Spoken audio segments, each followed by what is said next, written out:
By the end of this video, you all will able be to create a page like this in Power Apps just by describing it. So, before we get started, let's take a quick look at what generative pages are and how they work. So, generative pages basically allow you to create pages of model driven apps just by telling the AI what you want, and it builds everything for you. Let's take a look at how generative pages work. The first step is user prompt. Here, you start by typing what you want. Then AI understands your request. Next step is review and refine. Here, the generated page appears in front of you. You preview it and decides whether it is fine or not. If yes, that means it needs changes. You can either code directly or use prompt to edit your page.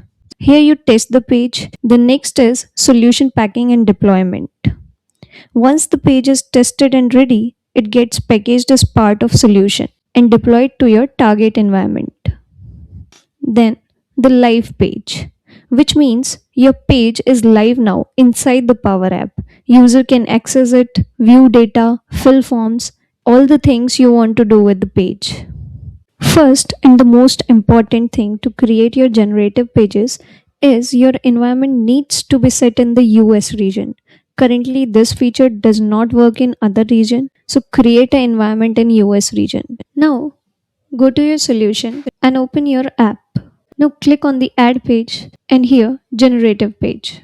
Now click on describe a new page. Here you will see the agent.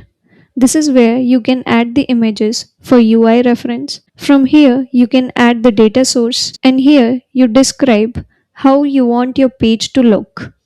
Create a page exactly like the image given. I'll attach an image here. This is my image. I'll add a table which is lead and then simply click on generate. Now the system starts processing your requirement and it will create a React code which includes both the front end and the business logic. Now you can see the preview here and the code from here. If I edit it, you can see the code is not editable. Save and it will save my changes and reflect in the preview. As you can see now, it has generated the page, but I cannot scroll it. So I'll ask the agent to add a scroll bar here. You can edit the page by two ways, either by giving the prompt to the agent or by changing the code here. Now it has added the vertical scroll bar, but I cannot scroll it horizontally also. So again, I'll ask the agent. Here it has changed the code, but I'm still not able to scroll it horizontally. So I'll again give a prompt.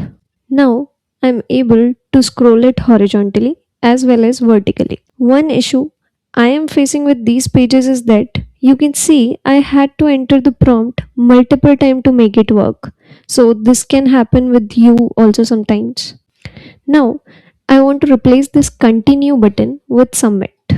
Now it has changed the continue button with submit. Suppose if you don't want your recent changes, you can also undo the changes. Here I want all the countries in a list. So I'll again ask the agent to do it for me. Now my page is completed.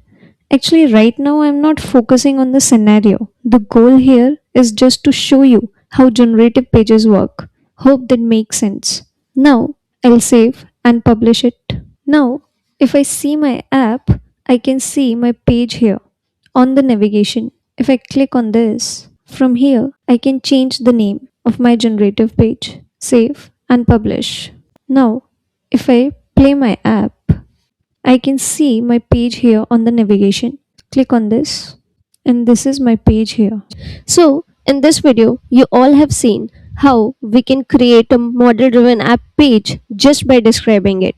Hope it brings some value to you. Thanks for watching.